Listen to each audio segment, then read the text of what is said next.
May ayında gözlənilən hava proqnozu açıqlanıb. Milli Hidrometeorologiya Xidmətindən verilən məlumata əsasən, may ayında ölkə ərazisində havanın istiliyi tədricən artır.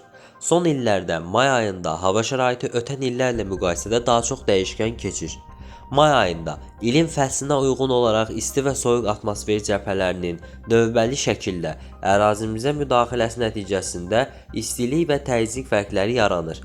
Bu ilin may ayında havanın orta aylıq istiliyi iqlim normasına yaxın, bəzi yerlərdə isə bir qədər yüksək olacağı gözlənilir. Aylıq yağıntının miqdarı əksər rayonlarda iqlim normasına yaxın, bəzi ərazilərdə isə normadan bir qədər çox olacağı ehtimal olunur. May ayının ilk günlərində ölkə ərazisində hava şəraitinin sabit, əsasən yağmursuz keçəcəyi gözlənilir. Lakin gündüz saatlarında bəzi dağlıq ərazilərdə qısa müddətli yağış yağacağı, şimşək çaxacağı ehtimalı var. Bakıda və Abşeron yarımadasında havanın orta aylıq istiliyinin 18-20 dərəcə isti olacağı gözlənilir ki, bu da iqlim normasına yaxın və bir qədər yüksəkdir.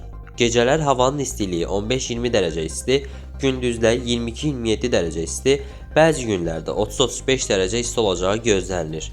Aylıq yağıntının miqdarının iqlim normasına yaxın, bəzi yerlərdə isə bir qədər çox olacağı gözlənilir.